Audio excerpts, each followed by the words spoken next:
Bismillahirrahmanirrahim. Assalamualaikum warahmatullahi wabarakatuh.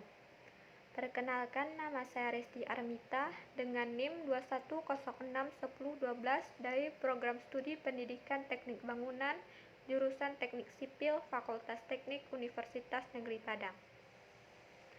Yang terhormat itu dosen pengampu mata kuliah Administrasi dan Supervisi Pendidikan Dr. Hanif Al-Qadri. Pada kesempatan kali ini, saya akan mempresentasikan dengan materi gaya kepemimpinan.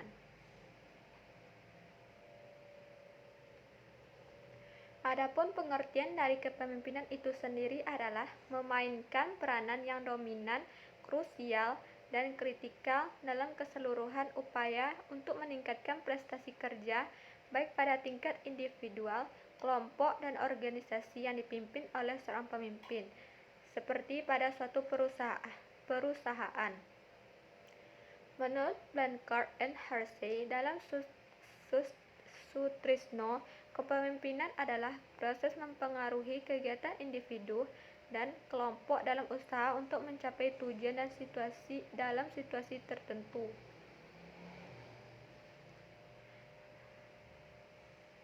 Adapun pendapat lain, gaya kepemimpinan adalah sekumpulan ciri-ciri yang digunakan pemimpin untuk mempengaruhi bawahan agar sasaran tercapai, atau gaya kepemimpinan adalah pola perilaku dan strategi yang disukai dan sering diterapkan oleh seorang pemimpin dalam suatu perusahaan atau suatu organisasi yang dipimpin.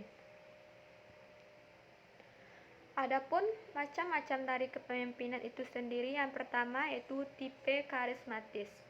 Tipe ini memiliki kekuatan dan energi pembawa yang luar biasa untuk bisa mempengaruhi orang lain, sehingga dia atau pemimpin itu sendiri memiliki pengikut yang sangat besar jumlahnya dan pengawal-pengawal yang bisa dipercaya oleh pemimpin itu sendiri.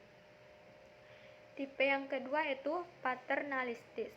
Tipe ini jarang memberikan kesempatan kepada bawahan untuk mengambil keputusan, hampir atau jarang memberikan kesempatan kepada bawahan untuk berinisiatif, tidak pernah memberikan kesempatan kepada bawahan untuk bisa mengembangkan kreativitasnya. Selanjutnya itu tipe militeristis.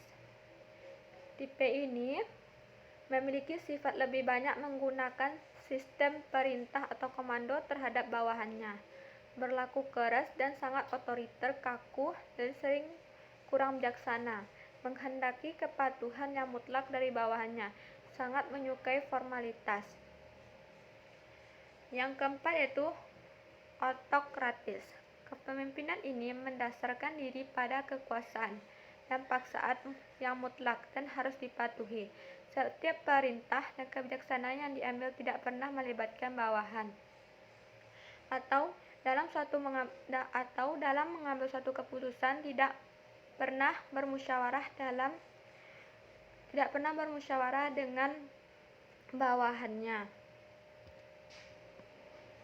Tipe yang kelima itu laissez-faire.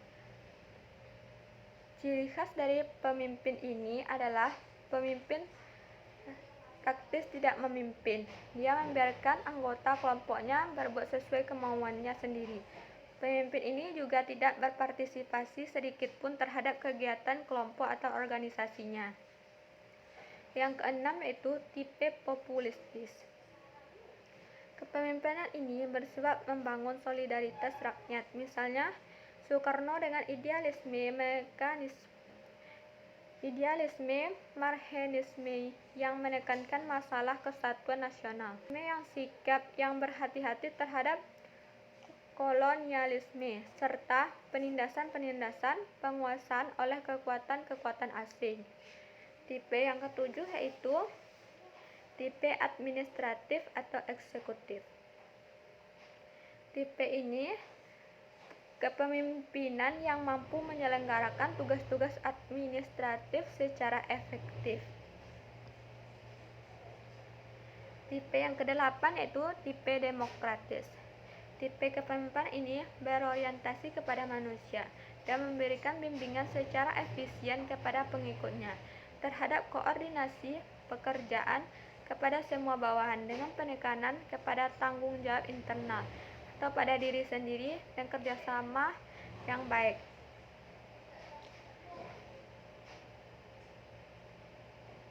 Adapun faktor-faktor yang mempengaruhi gaya kepemimpinan yaitu menurut Rahayu mengemukakan bahwa dalam melaksanakan aktivitas pimpinan ada beberapa faktor yang mempengaruhi gaya kepemimpinan.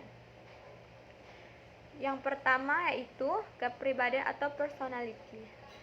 Pengalaman masa lalu yang mencakup nilai-nilai, latar belakang, dan pengalamannya dalam mempengaruhi gaya kepemimpinan. Yang kedua yaitu harapan dan perilaku atasan.